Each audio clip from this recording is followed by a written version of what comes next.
but I mean, let's just jump into Spider-Man. I mean, I talked about it a little bit, but I haven't had anybody to talk to about it on the show.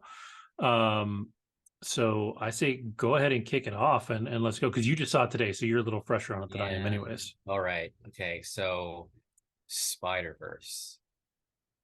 Ah, Um, I I loved it. And I think that for me, what surprised me the most was how everyone that I encountered raved. Everyone was saying it was so good. So I walk into this movie theater with like expectations high, and I'm trying to temper my expectations, but they were still exceeded. That to me is like I feel grateful. I think the first thing I'll say about Spider-Verse is that it is visual candy. Oh, Like I am watching the fight scenes, I'm watching the visuals, and I'm like, this is so beautiful, so engaging. And I never thought that, I mean, like again, like I love Attack on Titan, so it's animation too, right? And that can get emotions out of me. But this is a little cuddlier, or a lot cuddlier than Attack on Titan. oh, for sure, It's yeah. still really just the expressions, the dialogue, everything felt very real and visceral and tugged at me. So while it is very kind of surfacey and fun and eye candy, at the same time there's a deep undercurrent of feeling. I mean, I'm just like I'm trying to like make this make sense besides just rants, but the voice acting was all amazing. Like everyone brought their A game, and when you get to Miguel O'Hara, the kind of the villain, I'm like, where do I know that voice? And I was thinking it might be Pedro Pascal. But then when I found out it was Oscar Isaac, I'm like, yeah, that makes sense. Like, and so Oscar Isaac's voice was perfect. I mean, everyone's voice was perfect. I mean, Spider Gwen, Haley Steinfeld knocked it out of the park. And I gotta give props to the main Miles Morales actor Shamik Moore. I now know your name because what you did, your performance, you sold it. Like you sold. I mean, Lauren Velez, she used to be on New York Undercover, and Yes, and she is a she's on smoking hot Dexter milf. too. Oh, she's on Dexter. Okay, cool. Yeah. Um, She's funny because like in my head when I kept hearing her, she sounded so much like Jennifer Lopez to me. Like and like it took me a minute to finally figure out that it wasn't her and then see her and then kind of put it together. But yeah, it's cool. And I like her a lot. Like I loved her on Dexter. Now, Jason Schwartzman also did a good job as Spot. Now, I was watching the Spot thing, and I'm like, this guy, whoever is doing this voice, I'm loving it. Like Spot, like he's just such this quirky, vengeful, evil, nerdy, insecure. Like you call me villain of the week. Like no, that was so funny. It was like taking what happened in multiverse of not multiverse, Quantumania, but just that whole dynamic with the head dude, but then like just doing it better. Um, yeah, let's just rip for a second. And also before we continue to dialogue on this, like I was trying to watch the other episodes of APNC, but then every time Spider-Verse came up, I'm like, I gotta turn it off because like I don't want to be spoiled. But now we can just talk freely. So Yeah. like, but yeah, so that's my opening salvo. I effing loved it. Let's get into it. Yeah. So I just looked at it. It's still absolutely killing on Rotten Tomatoes. So it's 96 from the critics, 95 from the audience. And I'm with you. Like visually, it was unreal. It was just totally wild. Like what it blew me away is that you went from one art style to another, and oftentimes there was another art style tied in, right? So there was like all this crazy stuff that just made all the visuals just kind of melt your mind, right? Like it was super cool. And another thing that I talked about, one of the other ones, but like they paid attention to what they were doing in the animation, because they took Spider Punk, and the way they did his animation is different than any other animation that anybody does. So it's something like they do, it's like they do 2 frames a second when they're drawing it, or two frames per movement, and there's 24 frames a second, right? So when they're doing animation, they do all this stuff. Well, with him, they did, instead of 2 seconds, his body was animated every 3 frames, but his guitar was animated every 4 frames, and then some other part of him was every 2 frames. That's why his, like, you're not just going to see it and notice it, but your brain sees him differently than everybody else, because he's so chaotic that even his animation is chaos, you know?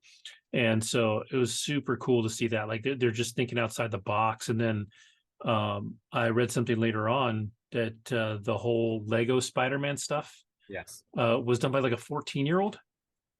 You know Or what? is I think I even shared a story on yeah. that. It didn't even like I'm not gonna lie, like I didn't like go into because I didn't want to be spoiled. But that is really cool that they went and found like a kid to like participate in the movie. That's awesome, dude. Well, I think they saw his work, because I think Yeah. he animated something else. And they saw it and they were like, "Oh, this kid's legit." And so he did it, which is super cool. And funny enough, like I loved the little Lego Spider-Man bit, because it works so well. That was Um, perfect. You know what's funny? So going back to Spider Punk, I had the exact same reaction as Miles did when he pulled off his mask. I'm like, how are you cooler with your mask off? Like I'm like, because I was not, I'm just being real, I was expecting that, So I was like, oh shit, are you fucking even cooler? Like, and I wasn't clear. Although I think I am clear now, although I'm still not clear. Like, on one hand, they seem to insinuate that potentially something's happening with Gwen and him, but then I think what he's really talking about was what the whole plan for that Miguel had for Miles.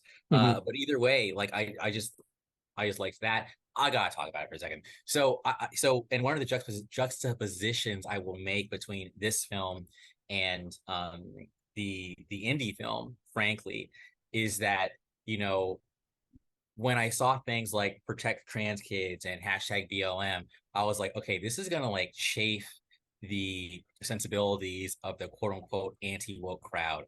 And then, but at the same time, I'm like, but I'm just being real. I'm kind of loving the representation here. I'm just saying, I mean, because it's not about saying anyone's better than anybody else. But I just feel like it's refreshing to see some shit that you normally don't see.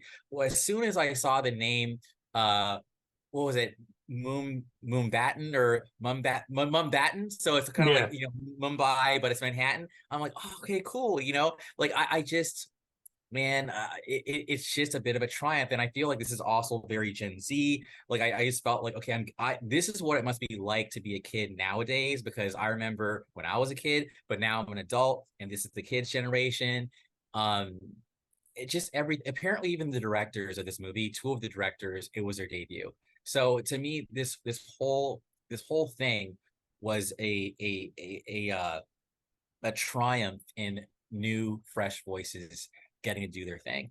Um, yeah, I gotta jump in. I also gotta say that I loved all the kind of Easter eggs that were in the movie, and then even just kind of the incorporation of like the live action films in some of the frames in terms of them like being real universes Well, that and they then Donald Glover as the yeah. live action Prowler, but in a cage. And they're finding, like, people are finding new Easter eggs all the time. So did you watch Agents of Shield back in the I day? did.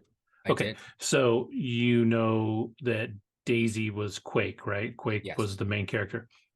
So there's a frame in Into the Spider-Verse where there's a newspaper article on the wall that says, I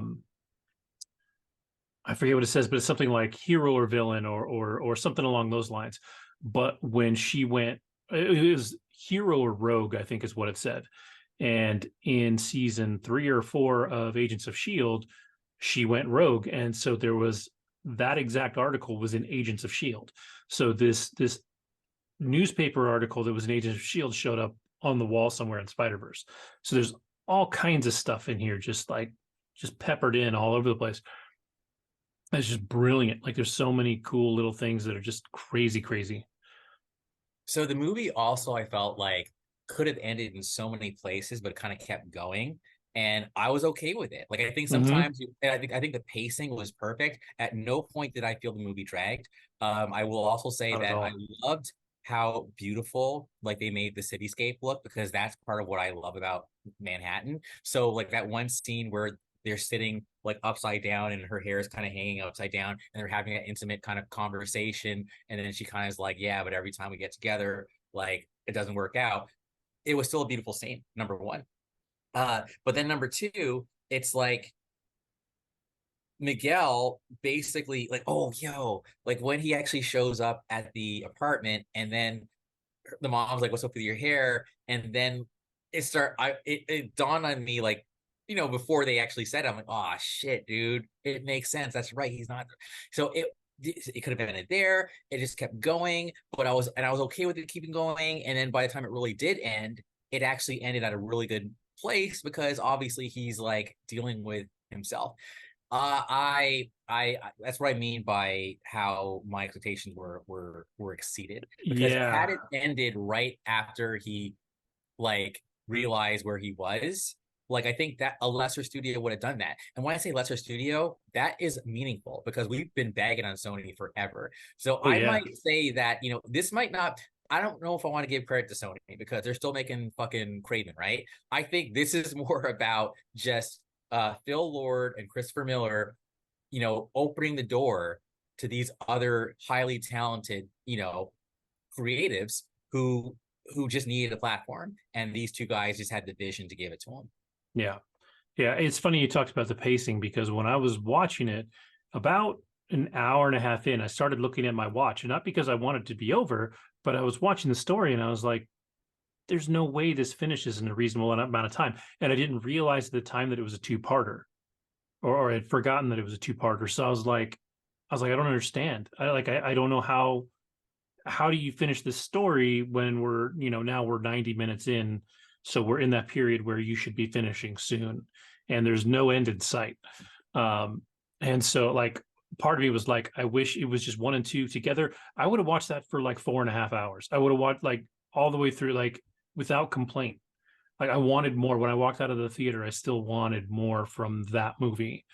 And not because they didn't do a good job. It was so good that I just wanted it to keep coming.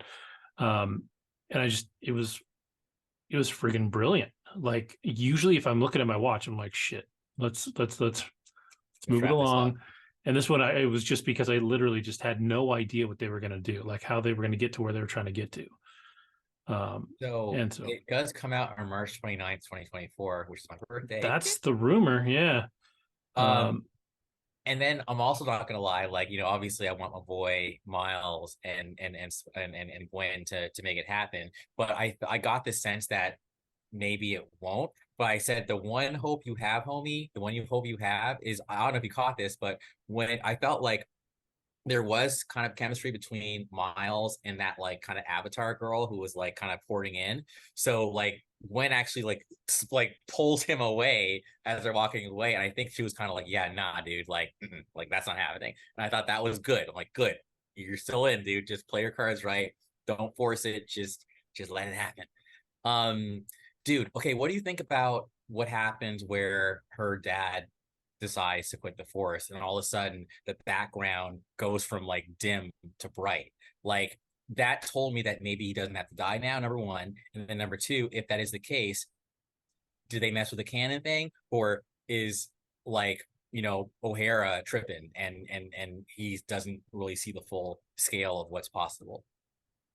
I don't know because so one of the things that came up, especially with my kids driving home after the movie, like we were talking about how um, Miles wasn't even supposed to be Spider-Man, right? He got bit by the spider from whichever 42. universe it was, right? Well, that spider was, they talked about it being a canon event, but that spider was still in that universe was still supposed to bite Miles. So it bit a Miles, just bit the wrong Miles, rather than it being a Peter or whatever. Um, so I don't know. I don't know. Like, I think, looking at the character of Miguel O'Hara, he has to be right for himself, right? Like, he can't afford to be wrong, so he'll never see himself as wrong. But I think he could be. You know what I mean? Like, he's so locked into his own ways, um, that I don't think he can necessarily see the forest for the trees, right? Like, he's probably wrong. But I feel like at the same time, we haven't seen alternate Gwen Stacy's at any point. So I mean, her dad still might have to die for it to pan out. I don't know. Yeah. So we'll see. I just, from a message standpoint, like my personality, like I actually kind of get what's his name, Miguel, like because that's probably INTJ, and so if you're gonna do something crazy and be like, no, I'm gonna figure out a way to save my dad and blah blah blah, we would figure it out, like okay, like prove me wrong. I don't want to be right, but like if I'm wrong, then good. But until then, I'm not gonna. I mean, whatever. I just want to see how this plays out because I think that um I like films that inspire again, and I think that for if they figure this out, which they will, but like I want to see how they do it. Like that's awesome. I'm gonna take that narrative, apply it to my own heart, and believe it or not, will then apply it to life situations. That's what I do. That's one of my purposes. You know, that's part of why I like these fucking movies. Like because they speak to the inner hero in all of us. Yeah, yeah, and I think there's, especially with this one, there's such a range of characters that are the heroes, right? Like, Spider Punk is a chaotic hero. You've got Old Man Spider-Man, which is Jake Johnson, right? That Peter Parker that's like the worn out either the worn out hero. You've got the young brash hero in Gwen Stacy. You've got the kid that just wants to save everybody in Miles Morales. Like, you've got all these different heroes, and they're all heroes, and so and even Miguel O'Hara, who, he's not a bad guy. He's doing things probably in the wrong way, if Some if yeah, he's wrong, right? Like, some of his expressions were reminding me of Disney villain. Like when he's like yelling, like he just reminds me of like kind of like the guy from the, I only say this because that's only when I watched it, but like the bad guy in Hunchback of Notre Dame. Like I mhm. just feel like he got like he was doing stuff where the other ones are like, whoa, dude, like like Yeah. I Spider-Punk quit. He's like, yeah, I'm out. And I love how he like stick it to the man. Like it was just so everybody was like on point with their characters. Everybody was like the dad. I mean, let's talk about the dad. Like the dad had me wondering, and you could like the dad had me wondering what would it be like to be a dad, and you have it. I mean, actually, so is Yeah. Andy and so is Pete. But like, would I be like that? Would I be asking myself those questions? That moment on the roof where Miles is like giving his dad advice on how to parent him. I Oh, it's mean, hilarious. dude, it was just like this is genius writing. And I remember now. Now, one of the things I loved about Attack on Titan was in season 2, like Aaron doesn't even show up. Aaron, Mikasa, and Armin, they don't even show up till like the end of the first third of the second season, right? And I love that this movie, like Miles doesn't even show up until like maybe 20 minutes in. Yeah, So it's like the yeah. fact that Gwen is sort of like the main character of this joint was like that's genius storytelling. Like Yeah. they both are obviously, but I just love how that's when like your story is the shit. Well, you don't have to rely on like your main characters for it to be an interesting story. Yep. Yeah, it's dope. Like, I'm super pumped for the next one. Even today, me and my kids were talking about how we can't wait for it to come out. Right. So, I mean, it's less than a year away. I've heard that they still have a lot of work to do on it, so they better get their butts in gear. But yeah, just knowing that it's a year like we're going to get that closure, and it's definitely a trilogy. They're not going to draw it out. Yeah. They're not going to go. And to be honest, if it's another 3 hour movie, I don't give a Right. shit.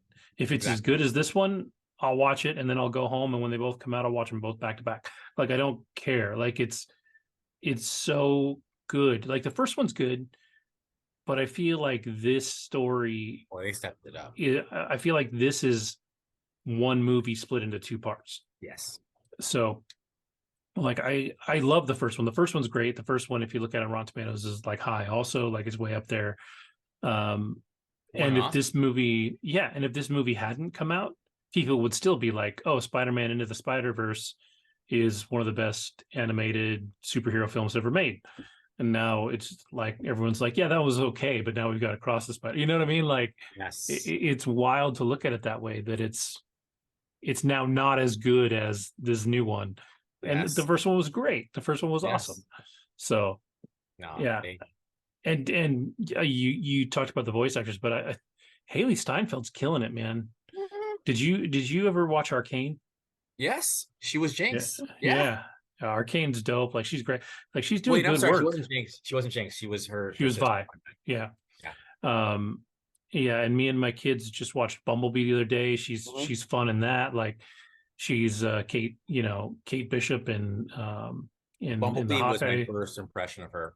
Yeah. I'd seen her in like a trailer for that movie with her and like uh fucking I never J. Jonah Johnson or what's his name? What's the actor's name? Is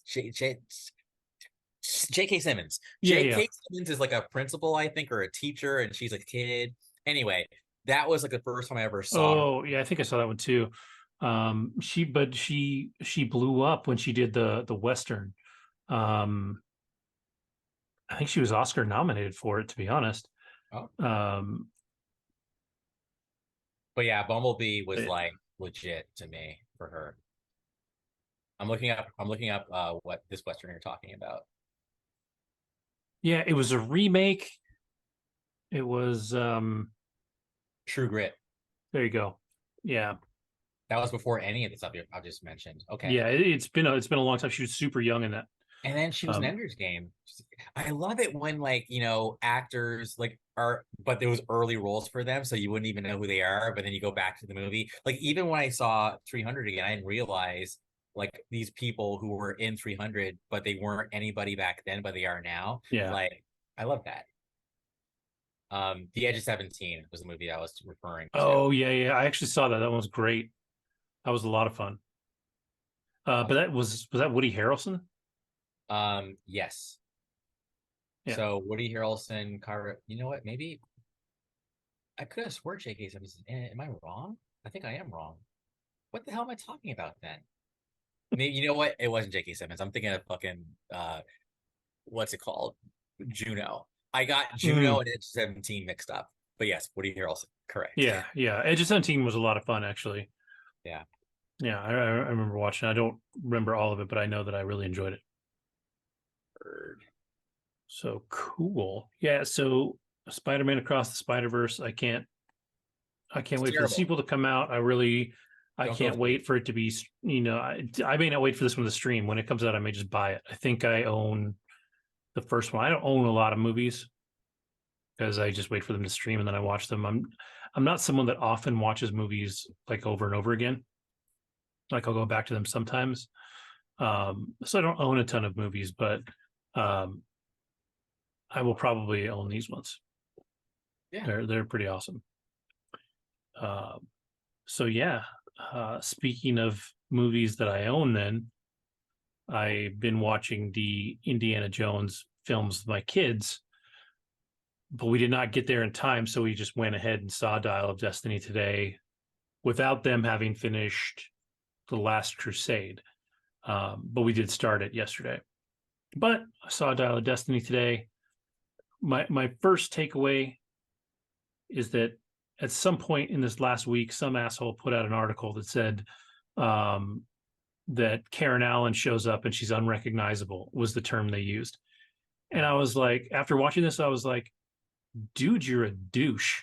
Not only is she recognizable, but she looks fucking fantastic for being 70 something.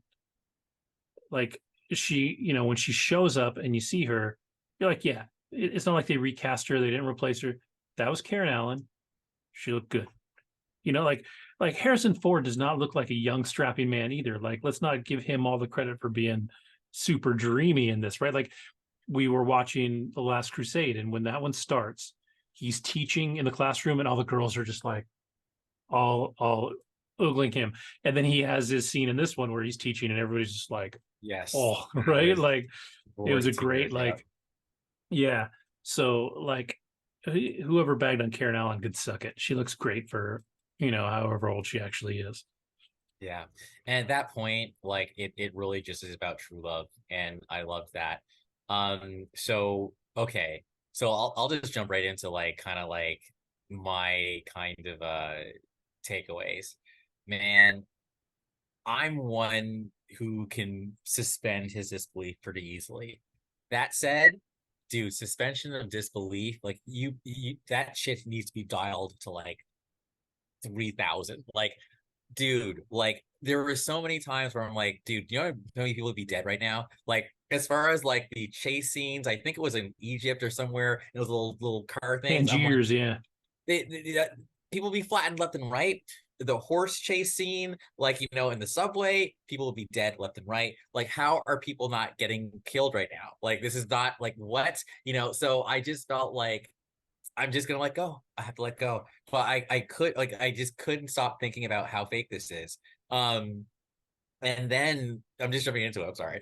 And then why the hell does Mads Mikkelsen still look the same? Like, I'm sorry, dude. That's number one. Number two, you should be decapitated or dead. Either way, you shouldn't be Yeah, I love alive. that they did not explain that at all. They're just like, Like, he's just like, you're dude, still alive, and he's like, and yeah, your I'm and good. your face isn't mutilated. Like what?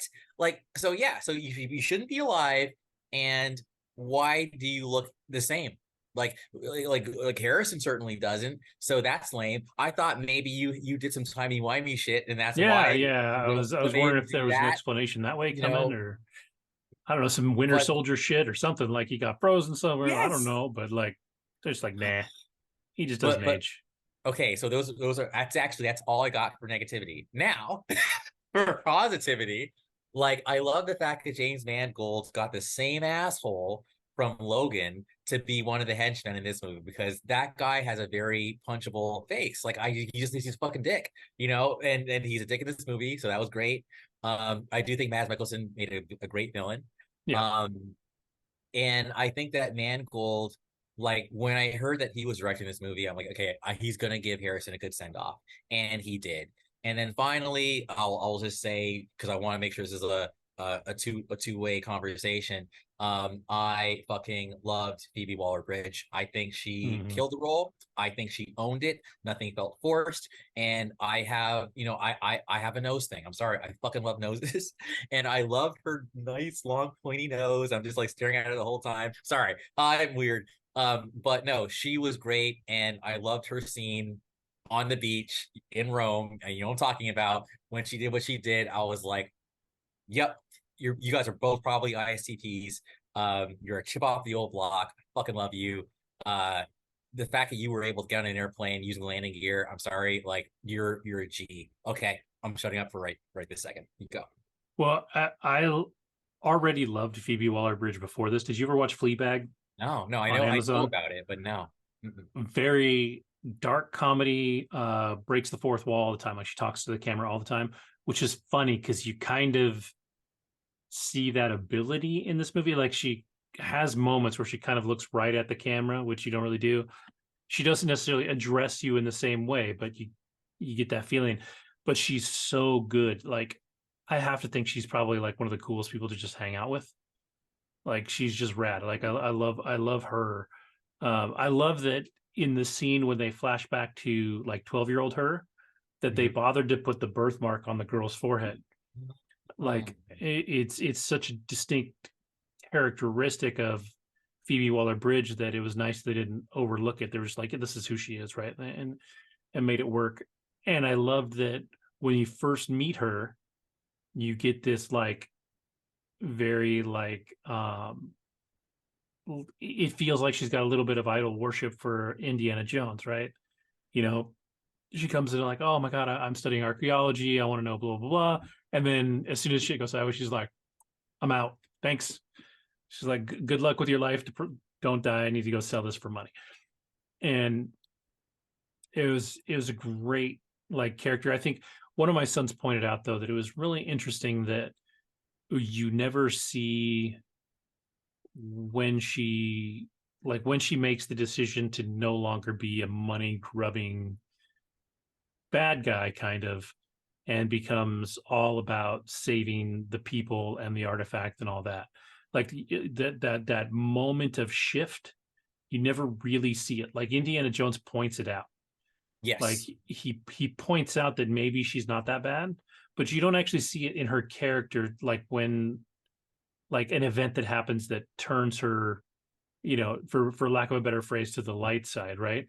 Like up until maybe when they're in the cave, she's all about that money.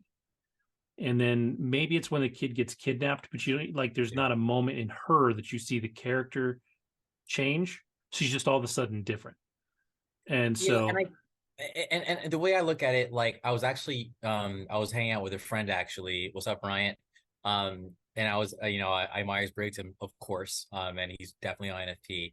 And I was explaining the difference between the S types and the N types, and I was saying how yeah, Indy is an S. So when he made the observation that people don't memorize their dad's books for money, that was an S type thing. And but it was I think that for me, like you said, like he pointed it out, but I think the fact that he pointed that out about her for me was kind of like he called her bluff. Like I think that she has always had that soft spot. And the fact is, when she described how this kid would not let go of the car yeah, door if she kept him, like, yeah, no, she's always it's there. Like she talks a big game about the money thing. And yeah, she did break that guy's heart or whatever. But in the end, she did want a daddy figure and she does have a heart. And I think Indy is the same way. Like he's rough on the outside, but he has a heart. And they really are honestly mirrors of each other. And I thought yeah. that is what really like I think they pulled it off. And I think the kid was a great mirror for Short Round in Temple of Doom. Like they both have this person that relies on them because they didn't have that in their life otherwise. Like she never had kids up until, you know, Kingdom of the Let's Pretend It Didn't Happen Skull. He didn't have kids. It was Short Round was his kid, like that's how it worked for him. That's who he had. And there's some scenes, having just watched Temple of Doom like 2 days ago, there's some very parental scenes between him and Short Round in their own broken, damaged way. Like they're playing cards and they're both cheating each other at the same time. Like they're both hiding cards and being super shady, and they kind of laugh about it without ever really getting angry with each other. And then she's got this kid in the same way. The kid is doing all the same stuff. Like he's driving for her, he's protecting her at her auction, for the dial and all that stuff. So they're very similar characters in that regard, and they mean the same thing to both characters too. Yes. And so yeah, it's interesting. I don't know. I don't know if this is the end of like the Indiana Jones idea, like if we're going to move away from it and this is the retirement of the whole idea, or if she's going to take over kind of the franchise and not necessarily be Indiana Jones, but carry on the story, or if we're just done, because there's rumors about that. Like, is she going to keep doing it? And I thought she made a decent little action star in the scenes that she had Oh when she was running no. on the rooftops She and jumping and doing no. all that. I had no idea. Like, no, I was 100% sold. I Yeah, like I like e- like nothing about her fight scenes felt like, oh yeah, no. Like I actually didn't really. okay, the only thing I had like, okay, come on, was yes, jumping on the fucking, landing gear. Like, yeah, you can't Well, do that. the one thing I liked is that she tried to do it once and almost ate shit. Like she Yeah. tried to get on that first one, and then she had to go back and kind of align herself for the second one. She almost didn't make that one. So at least it looked like it took effort. She didn't just like wasn't just riding, stood up on the seat of the motorcycle and just, ninja jumped on it, like it was at least as realistic as you could make something like that and still, have it work out. Um, I've but actually seen a picture of it's a real picture of it's unfortunately some idiot like tried that in real oh life. yeah, yeah, yeah. You see that picture with the guy Hmm. like, falling from midair from the plane? Like, what are you doing? Anyway, or maybe he was riding in the landing gear and he fell asleep or something. Either way, No, he there's a fell guy from it. froze. There was another one where the dude tried to smuggle himself out and he froze in the landing gear, but he woke up. I literally just watched this the other day on The Unexplained with William Shatner on Netflix, and there's a dude that tried to stow himself in the landing gear of a plane to escape, and he froze to death on the plane because of the altitude and all that. But for whatever reason, they were able to resuscitate him when they thawed him out. It was totally wild. Like, That's OA type shit. Like, I mean that's kind of funny you brought that up. That is straight up OA. Oh yeah, my God. but yeah, but yeah, like her stuff. She did fine in an action role. Like if they told me they were like again not necessarily call it Indiana Jones or whatever, Mhm. because her if they come out with Helena Shaw and the something of the something, I'll go see it. She did great. Same, same. Like I said, I liked her a lot, um, and she's. I have liked her since I watched Fleabag. I don't think I had seen her in anything before that, but she's kind of a morally bankrupt character in Fleabag. Like she's not in a great place, and she does that part so well. I thought she's great in that. So if you liked her in this, I definitely say go watch Fleabag. It's a comedy, but it's a dark comedy with, you know, um, it's kind of messed up. She's got a thing for a priest. She like kind of sort of dates a priest and doesn't really give a shit that he's a priest, right? Like she's just like more worried about herself than his religious needs. And yeah, she's just an absolute mess and it's great. I love Um, that Toby Jones, yeah, I loved you him.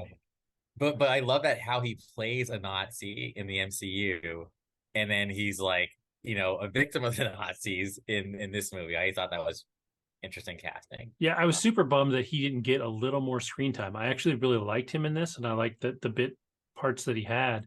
It was a bummer that they killed his character off. Um, when they did. The other one that was interesting, and I was curious how they were going to do it. And this is probably, I guess we're already talking spoilers for this anyway, so it doesn't matter. But how they just wrote out Mutt. They're just All like, right, yeah, he go got for mad it. at his dad, joined the military, and died. So we don't have to worry about Shia LaBeouf anymore. Yeah, I was like, that's not. damn, dude. And then it's like, yeah. And then so that's why they got a divorce. And you're just like, oh shit, man. Like, damn. Like it's cold. Like he couldn't be off somewhere just telling his parents to fuck off and doing something. They're like, yeah, he's dead. That character is never coming back. He's dead. um, man, I was gonna say something. I'm trying to remember what it was. Damn it. Um, yeah, this happens to the show all the time, as you said, so it's gone. Yeah, keep talking, Opie. I remember now. Okay, so that's how it works. Where I've learned to not ever admit on my wall lately if I haven't seen something, but not everyone's watching per se, so I can just admit this.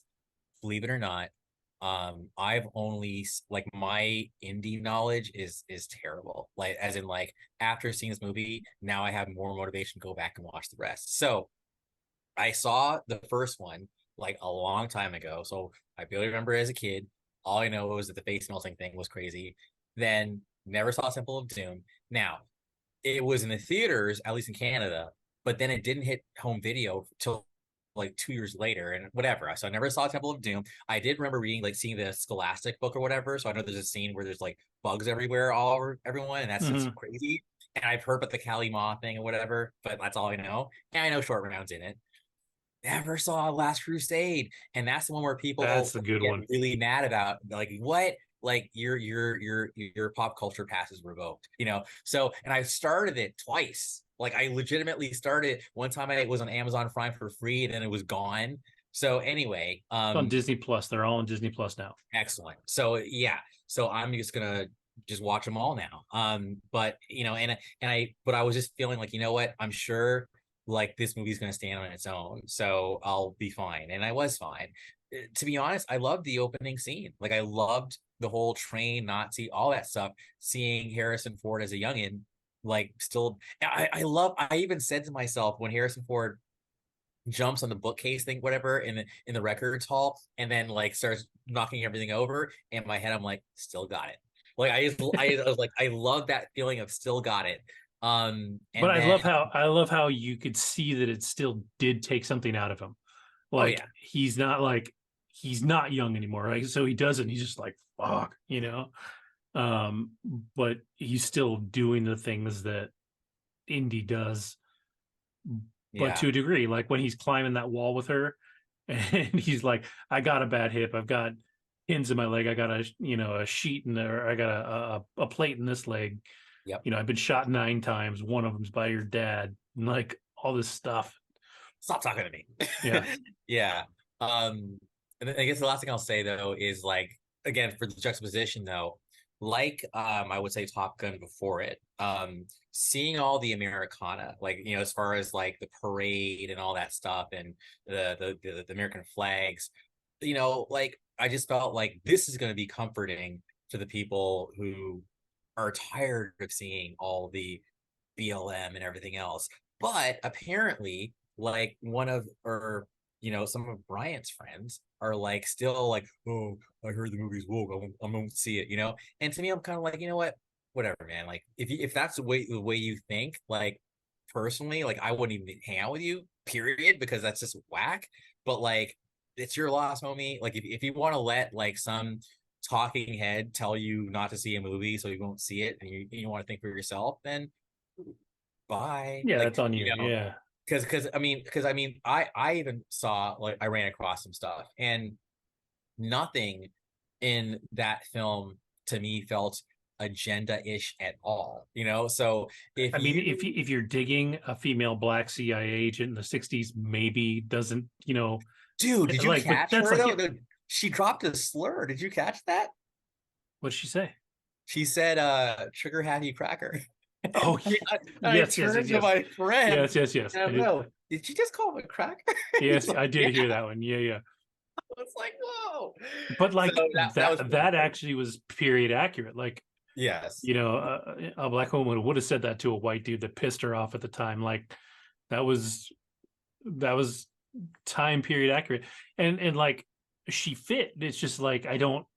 If I think about the way the CIA was in the '60s, I don't know, would they have a black woman as a CIA agent? Like, would they have a white woman as a CIA? Like, it, it was such a boys' club, the CIA, that I don't know how many female agents we had that were out in the field and not, spying. She was more of an investigator than a spy. Um, Yeah. I and also liked the complexity though of the I was super surprised when Matt's character was like, talking to the help, the hotel mhm. guy, black guy, like, where are you from? And he's like, Brooklyn. No, where are you really from? And Yeah, where's that your was family weird, from? Yeah, yeah. and then he's like, like he's like looking at him, because I've read about that, how like the Nazis, even though they're racist as hell, they'd be like, yeah, but your country, how are they treating you? Like, why are you fighting for them? Like, I just thought that was interesting because you Yeah. don't really see that really portrayed in the movies. So yeah, I just, yeah, I appreciated that little touch. Um, And I like that guy too, because yeah, he was like, I was born 2 blocks from Yankee Stadium. yeah. Like he's still So kind of stuck with this thing. He's like, yeah, I don't. yeah, He's Yeah, like, I'm this is who I am. American. Yeah. Stop it. Yeah. But he's like, but did you really? And then, but are you really celebrating? And yeah, it's the '60s, so shit wasn't necessarily, you know. Yeah. So I just thought that was a nice touch. No, I think overall, the word I used for this film was solid, and I actually left satisfied, and I thought that Mhm. the way, again, Karen showed up at the end was beautiful, and I love how he like uncovered like her picture on the fridge, even though she probably saw that shit. Um, yeah, no, I Yeah. And I love how the dude from the first one, whose name I character name I never was John Reese Davies, but yes, solid. uh yeah, there you go. How he comes in, sees everything going on, and like kind of shuffles everybody back out so they can have their moment, right? Yeah, Um, and I just, yeah, it was a good closure to the Indiana Jones story. Like I said, if they go do some more stuff with Phoebe Waller-Bridge or whatever, great. But like now there is no need to ever do another Indiana Jones story. ever. You don't have to remake it. You don't have to recast Indiana Jones. You don't have to do anything else. Story's closed. He's going to live happily ever after with this woman in New York, or maybe not. He's a pain in the ass, so maybe not. Like he's a grumpy son of a bitch. Like Indiana Jones is a grumpy old man. He can screw it up, but like for the purposes of the story, he just assumed they're gonna, make up and live happily ever. And I like too that they did the thing they did from the first one where it doesn't hurt here, it doesn't hurt here. That whole I that's was told that was a reference to the first movie, so I'm yeah, gonna have to watch yeah, that again. yeah. It's right out of the first one. So that was fun John to see. Williams. John Williams came through with the score. I, Oh, I the knew score it was had to be great. John Williams because I just like that there's some Imperial March kind of, or just I just felt like there was some Star Wars just stuff going on, and I'm like, John, you came back, and apparently Mangold was hoping that he just do a few pieces, but apparently John was just like, ah, fuck it, I'll just do the whole Yeah, thing, he's like, I got you it, know? bro. Yeah, Well, it's a good get because like I've always laughed because that late 70s, early 80s John Williams vibe is all the same. If you take Star Wars, Indiana Jones, and Superman, and you put all of the main themes next to each other, you're like, that's the same song, John. Like, I know what you there did, buddy, but that's the same song. there's like do like that Han Leia love theme. Mm-hmm. There's elements of that in I think Indy and Karen Yeah, Allen stuff, for but sure. I'm not complaining. And speaking of Star Wars, I will say I was also thinking, man, this is so much better than Han and Leia's kind of final meeting. That was more kind of bittersweet. And the fact that Han and Luke never got to meet afterwards still bugs me to this day. There should have been a reunion. Sorry, I don't want to like turn it into negative, but yeah, I all I'm saying is this movie was was the closure. Dude, it's killing at the box office. Which Actually, no, one? it's not yet. Not yet. It's only 25 million. I flipped them in my head. I'm like, I thought it was budget 25 million, box office 250 million. I'm like, no, stop It it, was the dude. other way Like, around. yeah. Yeah, I've heard that it may not be doing great at the box office, actually, which I don't understand.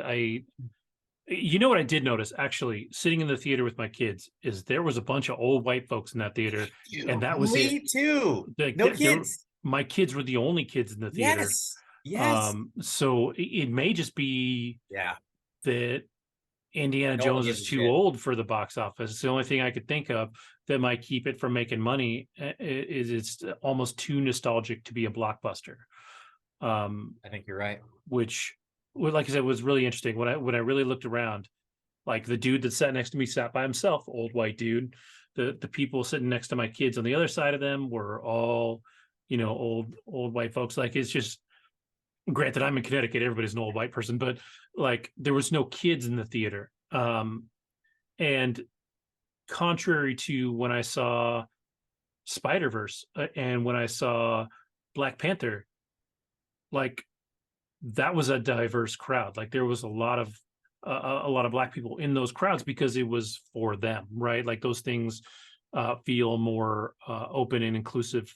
And Indiana Jones has always been an old white guy. Like if you look, even if you look at Temple of Doom, anybody that's ethnic in that film is either a third class citizen or the bad guy, right? Like you don't have anybody. And John Rhys Davies is a white guy playing an Egyptian, throughout the series. Like in that respect, it's maybe a little problematic. So I can see where that could hurt it at the box office. And I Um, also wonder, like, is Phoebe Waller-Bridge really someone who speaks to boomers and older, or is she more of today's generation? I don't think the young audience that you want to grab is looking at Phoebe Waller-Bridge in any way. I still think she's probably 30 and up, right? Or Like so, like because the reason why is because because apparently Phoebe Waller-Bridge at least kind of like lefty side of things, and the kind of person who would like irritate a Fox News watching individual. So that's mhm. also, I think, part of like what's keeping that older crowd away. I think you hit it on the head. I think that Indy absolutely is an older crowd thing, but maybe half that older crowd is just being put off because of Phoebe. Remember, Phoebe had played a robot with big hips in Han Solo, or the Solo film, So Mm-hmm. I feel Mm-hmm. like, and that robot, I'm not gonna lie, like for me, it felt kind of like annoying.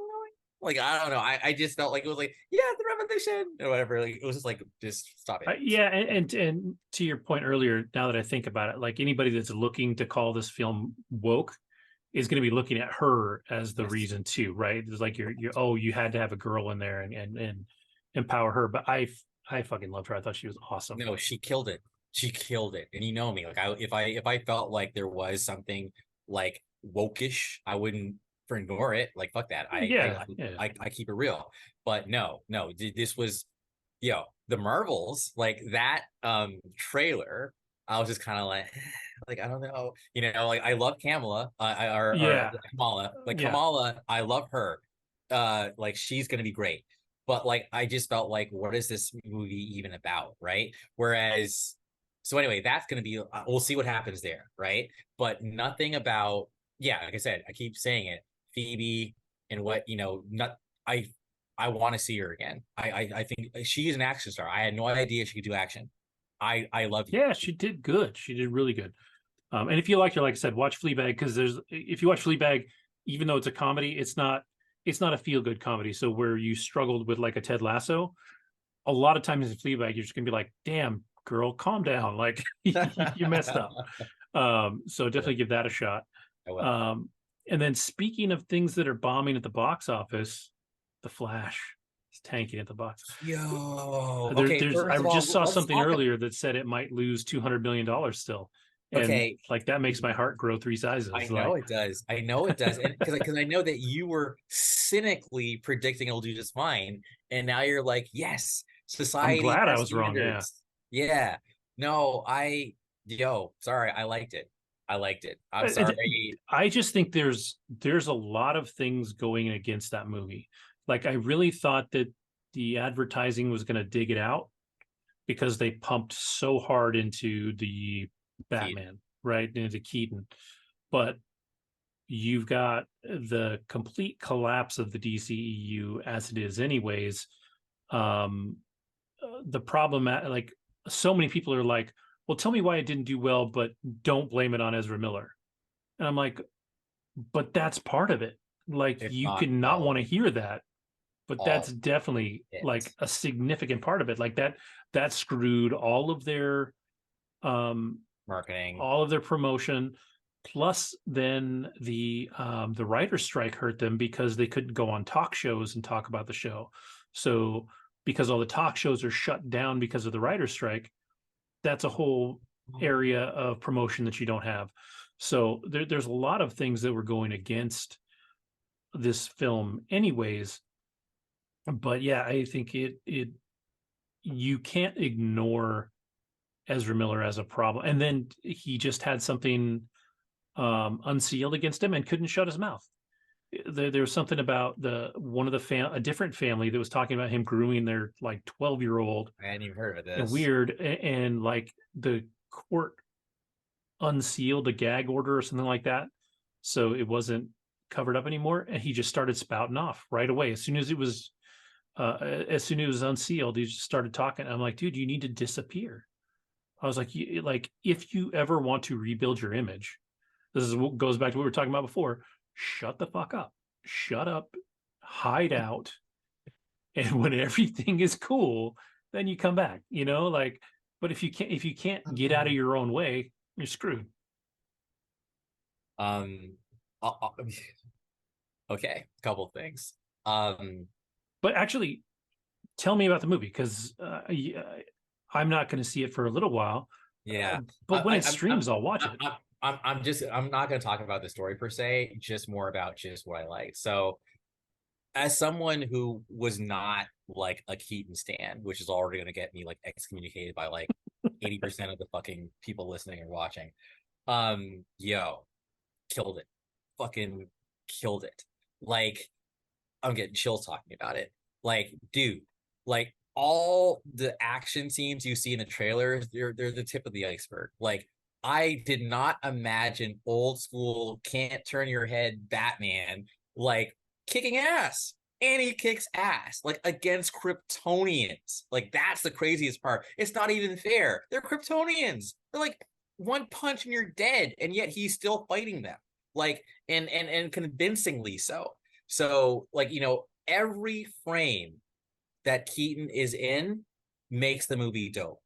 Um, Sasha Kaye, like, again, beautiful, convincing, and like, I would watch a movie with her. Like, as far as being, Supergirl, like, she killed it too. Now, the sad thing about Ezra is that I honestly do think he did a good job. He did. Yeah, And, that's as the thing. Like, disgusting as what he's done, like, he's playing two different versions of himself, and I buy it. It's a damn shame that you went and ruined like the movie and the career and probably your career with your bad behavior, because people don't like you, man. yeah, But I liked that. What am I forgetting? Oh, and there's heart. Like, there is at one point in the movie towards the end where I legitimately like started crying. And it yeah. So yeah, great fight scenes, good acting, heart, and some people complained about the effects, but to me, like, they were fine. I thought And there was a bit of a cop out when the director was like, "Oh, no, say we that's meant to do how he those." sees it. Yeah, I'm Yeah. like, nah, dog. If you had bad effects, you had bad effects. Just lean into that. It's fine. Your film's already bombed. You can't do anything about it. Just tell the truth. At least the Flash director is like, yeah, dude, I knew it was a fucking piece of shit. I don't care. Like, I just want the paycheck. He actually came out and said that shit. Yeah, Like, that's yeah. crazy. But he's like, I have nothing to lose. The DCEU is done. Mm-hmm. Um, damn it. Or something else I was gonna say. Um, While you're thinking about that, real quick, yeah. you talked about Keaton, and one of the scenes that always stuck with me from the original Batman, for all the action scenes and all the things that he did when they were showing just how tough Keaton's Batman was, is the scene at the court. Like, there was a rally of some kind. It was a political rally or something, and they're all standing out there on the steps, and the Joker's crew comes by and shoots at everybody, and everybody ducks and dives to the ground except for Keaton. He's as Bruce Wayne at the time, but he stands up and watches the whole thing, does not give two shits about the bullets flying or anything. And it's just like this moment where you're like, that dude is stone cold, Nuts. right? And there's something special about that versus what any other Batman's done, because every other Batman, they're badass, but they're badass in the suit. Yeah. And then, like, to their credit, when the Batman movies got cheesier, you had to see this dichotomy between party boy Bruce Wayne and badass Batman, right? Which is they talked about in the comics and stuff. And they talk about it a little bit in the first Batman, how he lives the party life or whatever, but he's kind of cold or whatever. But yeah, Keaton's Batman has always been my favorite, because he got the chance to play both characters a lot, and especially in the first film, and he was an interesting one. I think, like I said, that the later of that era, Batman suffered because they got so corny that it was hard to really differentiate or to say anybody did really great in any of the roles. But So there are some surprises in this film, and I don't know if you caught wind of any of them, but I think that yeah, I'd rather not say shit. But there's some surprises, and I think actually the internet has been good about not really spoiling them. Yeah, I've Um, seen like articles and stuff where I think if you wanted to read it and dig into it, you could, but they haven't thrown them in your face. yeah, So they're not really giving and anything they're away, which is nice. satisfying. Like I think that like I heard there are a few cheers when you see a few of those surprises, and one in particular I think you'll dig. I think you'll be like, okay. I think it was a good finale for the DCEU. I was like, you guys tried, Yeah. you although it's I love what you said. You said on my wall, you're like, the reason why Aquaman we haven't seen any trailers is because like we know the movie's gonna be worse than fucking the Flash. Yeah. So the Flash tanks, let's slash that budget. Like as far Yeah. as Like they're like, marketing, why just put it let's out just there, make whatever whatever. money we can. Don't waste marketing money on it. Oh my Like, god. So even though Aquaman is the real finale, like nah. But I feel like this movie was the end. And I'm okay with it. I because I mean, Man of Steel started it all off, and this movie leaned so hard into Man of Steel yeah. because fucking Zod. So, I did see though some stuff from him, the actor, basically saying he's like, I don't even know what the fuck I was doing there. correct. You He's know, like, and he's an actor. Like he believes in the craft, like he works hard. I've seen him do some really great stuff. And so like when you see somebody like that say something like that, you're like, oh yeah, they fucked up a little bit there. yeah, no, he's like, I just I think he phoned that shit. Like, I mean, in the movie, it's fucking Zod, and he's Yeah, yeah, actually, yeah. but yeah, I think he's acting for real. Like, he's just like, I'm just, dude, I'm just this for the check, dude. Like, Yeah. pay I mean, me. that's basically what he said. He was like, I don't even understand. Like, why Zod? Why? Why? He's like, I don't know. He's just like, I did the Uh, part, but you know, you say yeah, yes when they're offering you the money. exactly. He probably got paid. Like, I'm sure they paid him good too. Yeah, Like, yeah, he got paid well, which is just another mistake by DC. Just throw around money, but whatever.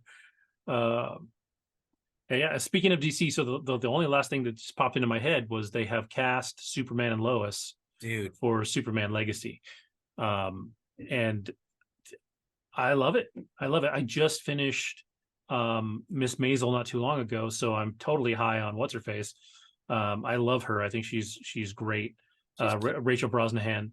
Um, she's she's talented and she can do she can do the Lois Lane things that you need. She can be sassy and strong and all of that. And I think she's a great casting choice. And she's beautiful and she's got the black hair when they want her to. She's she's versatile in that way. She's actually blonde a lot of the time in real life.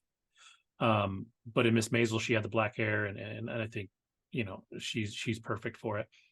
Um, and I think this dude that I've never seen before, Going to, um, he looks the part. Like we've traded messages and stuff. Yeah, he's too small right now. I mean, not too small. He's 6'4". Like, he's huge, but like broad. He's not as big as you'd want him to be right now. But I don't care. no one is. Like I mean, when it cast. look at Chris Hemsworth before he was Thor. He was a scrawny surfer, like not scrawny, but he was a slim, muscular surfer guy, and now he's playing Hulk Hogan in a movie where he's jacked out of his friggin' brain. Exactly. So these guys, they're going to get the training, physical training they need to be the character that you want them to be. So that doesn't bother me as much as it seems to be bothering other people. I think part of that too is that Cavill was when he played the part was a mountain of a man. Like, he was a big fucking dude. Yeah. And that's a hard um that's a hard thing to follow up. That he was physically Superman. Like, I always go back to in Man of Steel, that scene when he comes out of the water after Yeah. saving everybody on the thing, and he's just walking out, and you're just like, you're just, even as a Beast guy, mode. you're like, I would like to be built like that guy. Yeah. Like, that guy could actually take a bullet without any superpowers. Like he's just a big dude. And so like, yeah, this guy's got a little bit to live up to, but he also has the advantage of playing the younger version of Superman. Yeah. Um, and we Yeah. talked too, because you pointed out, we were talking about how um Lex. Skarsgård was up there, and I was like, it wouldn't do any good to have a 6'4" Lex Luthor and a 5'10" Superman and try and figure out how to make that work with effects and stuff. But now that you're going with a 6'4" Superman, a tall Lex will work. Yeah.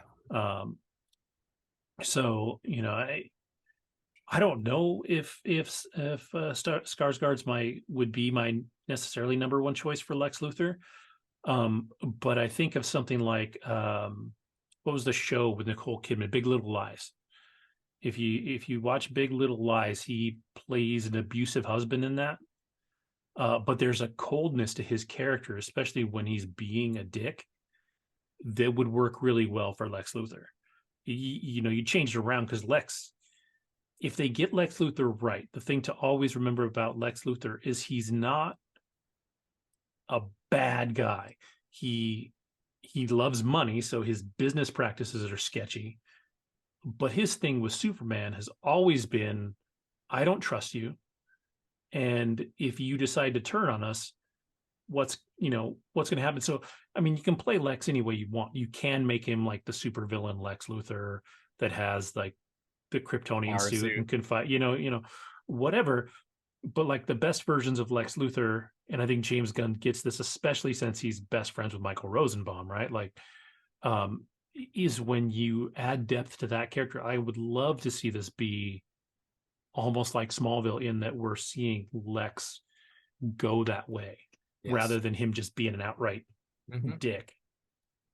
Agreed. Which is what Kevin Spacey's was. And I didn't hate Kevin Spacey's Lex Luthor in Superman Returns. Like, I actually kind of liked him in that role, but he was just a bad guy.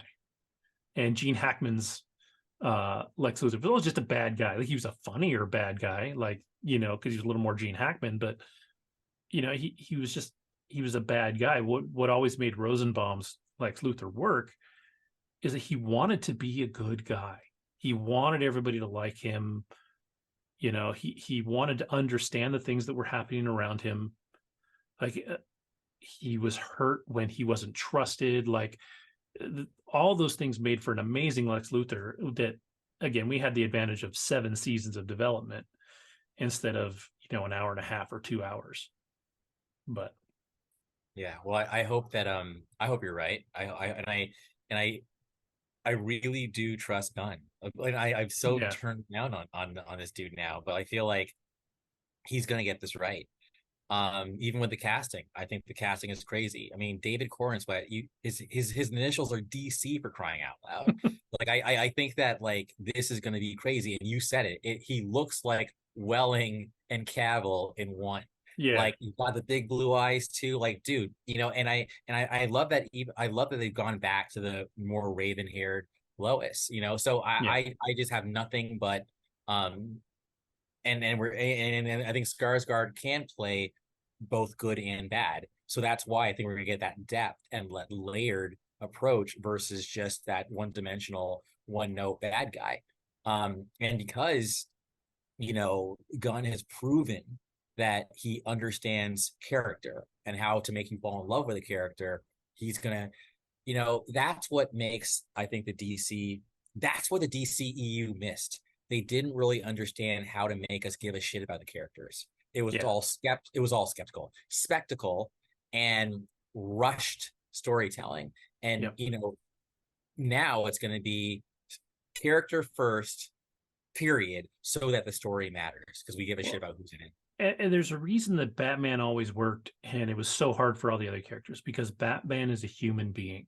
When all your characters are effectively gods, you have a fight to make them relatable. That's why Smallville always worked, just because he wasn't all powerful at the time. He was getting his powers, he was learning, whatever. And so I think that going to a younger Superman lets you build him up, right? You can focus on the story more. You can do more of that stuff. I like that they're not doing an origin story.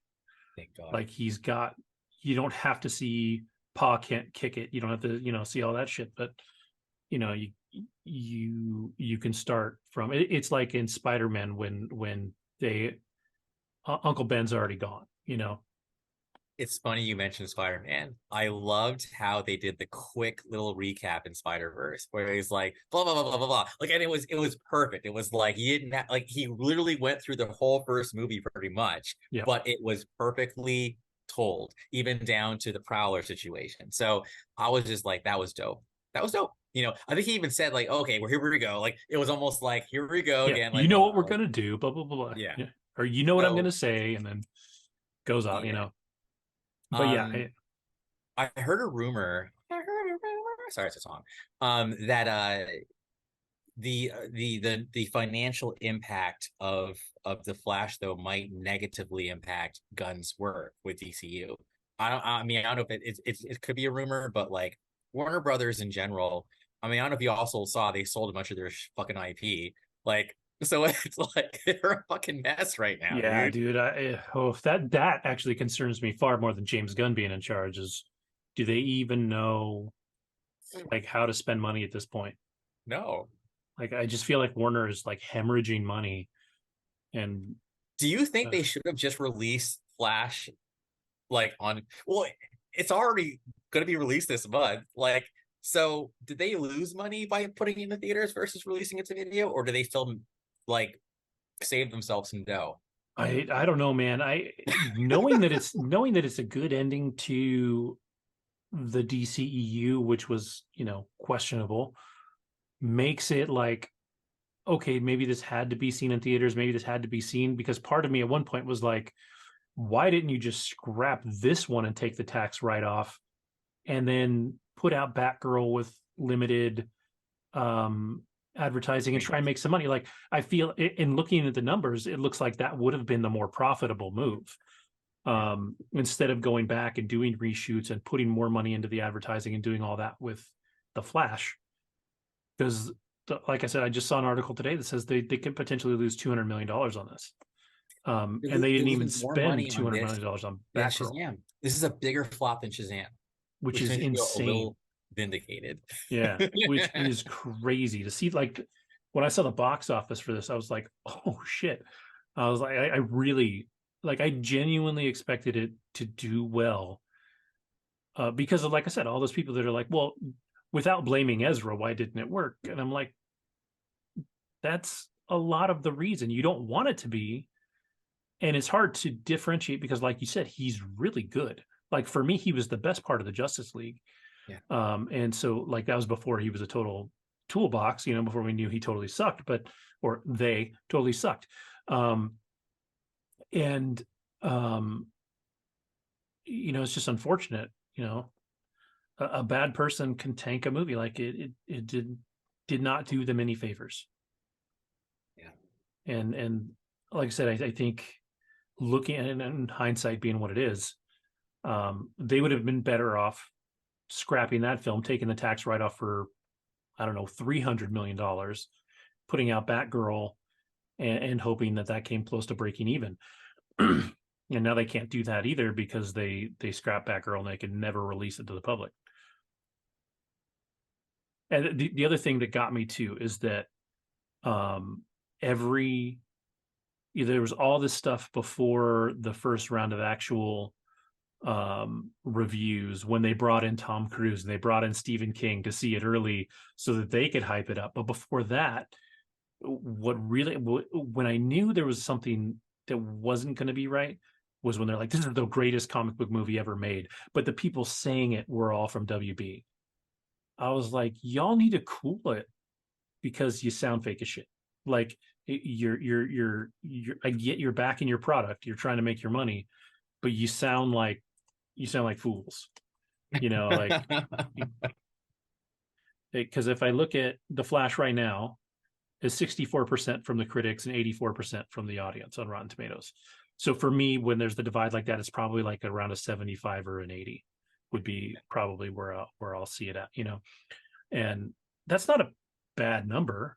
It's not great, but it's not bad. Um, but like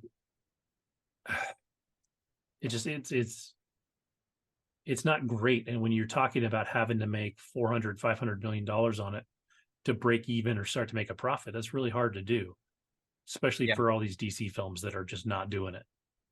yeah, no, yeah. RIP DCEU.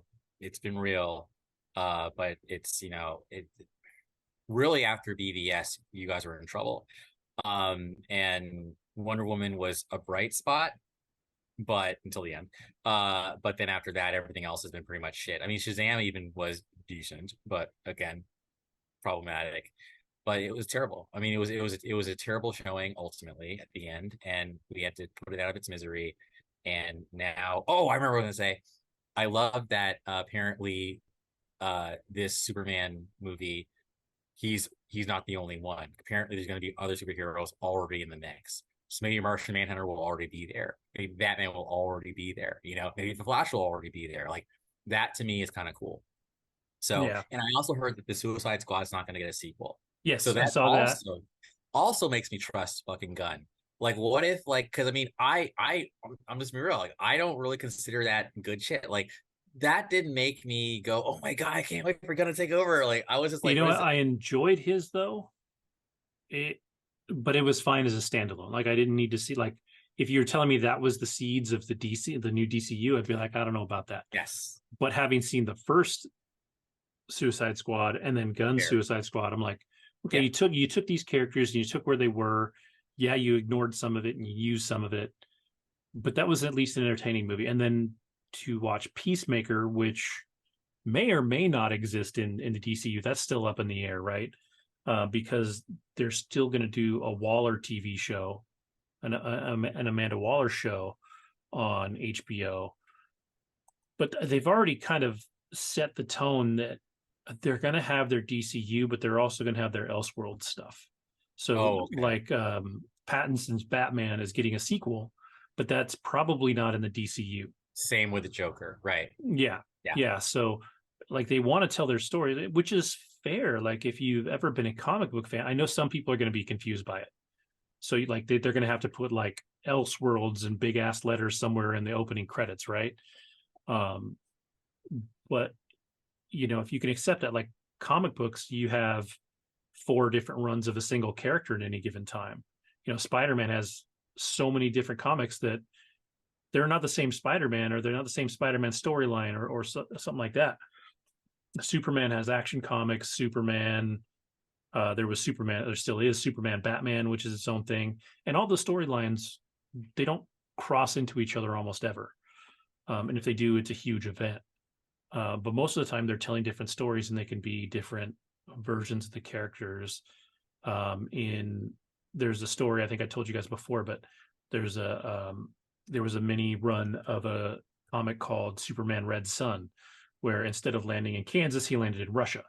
And so it's an Elseworld story. It gives them an opportunity to tell the story in a different way, um, without impacting the larger, DC Comics universe at the same time. So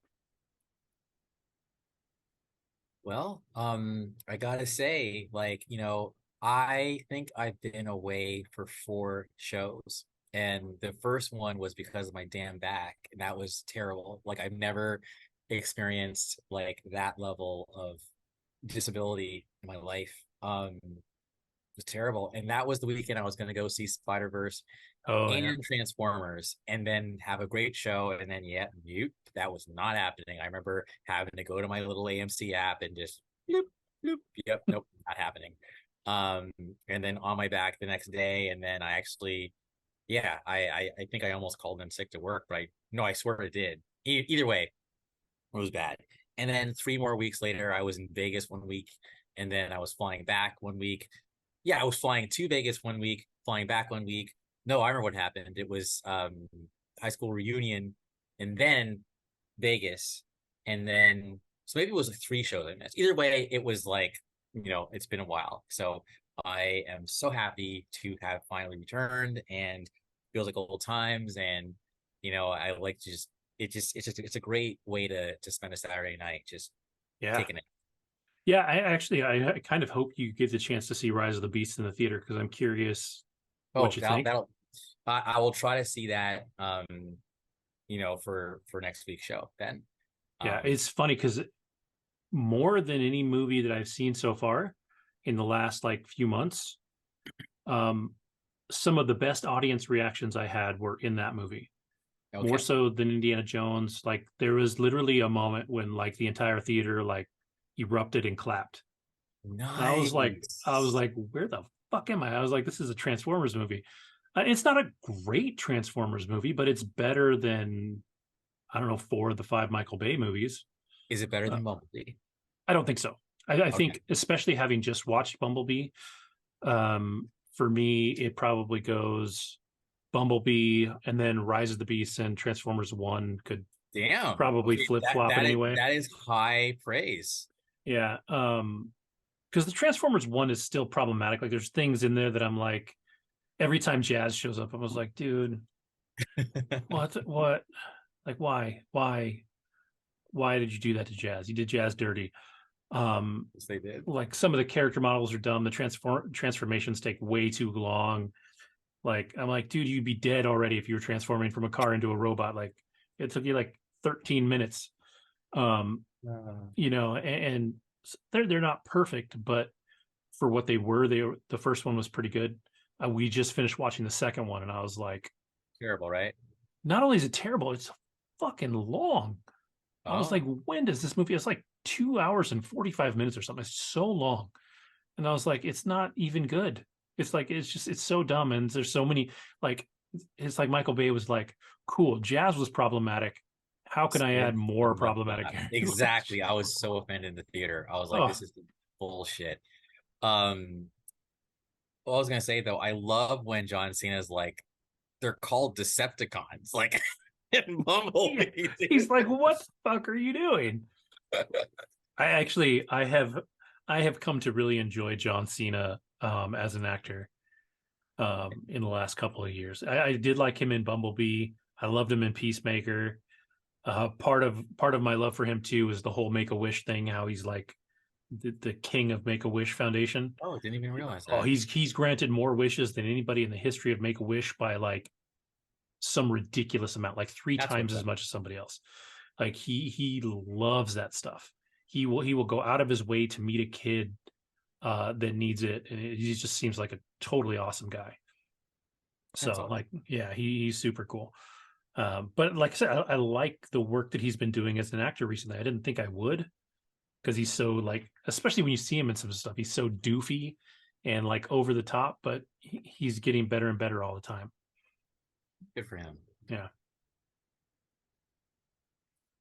Yeah. So yeah, I think we covered everything we've got. I next week I'll talk a little bit more about I'll try to finish my Evil Dead run. I'm watching all of those.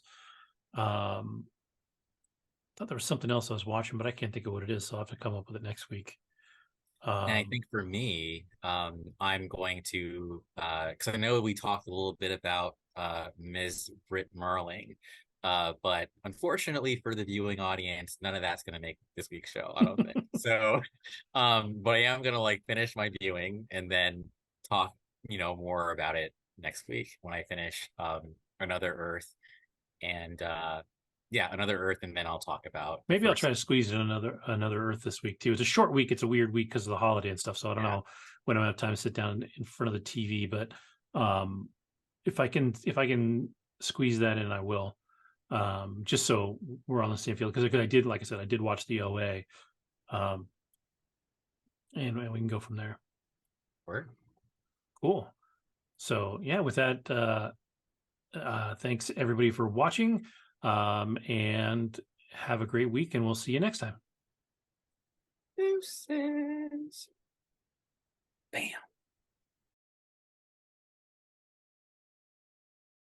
So, what did you think of the OA when you watched it? I liked it. It was weird for sure. Um, like I said, I need to look real quick and see if I watched both seasons. I know I started the second season at least. It makes me laugh because Britt Marling is so weird. She's actually pretty, like when she's kind of calm, but she gets really fucking weird. You know, I feel like maybe I only got about halfway through. Oh, Did and you it's got like the girl drop from off? The Office in it. Um, yeah, I mean, I did like it. Like I said, it's weird. It's weird as hell. Um, and but the performances were good. You know, everybody did a good job in it for as weird as it was. But you know, it's just it's definitely a weird niche show. It had its audience. Um, and like I said, there was a lot of like social media kind of outcry when it was canceled. Yes. Like a lot of people wanted it back in a big bad way, but it wasn't able to fight back. Like apparently someone went on a hunger strike outside of Netflix, and Britt Marling and this other guy, one of the producers, would go to her and like give her food like while she's sitting outside of Netflix. I guess my whole thing is like, what is this show trying to say? Like, I think it's cool that like there are people out there who maybe angels who like can just die and come back and die and come back and like perform miracles and like get new talents and shit.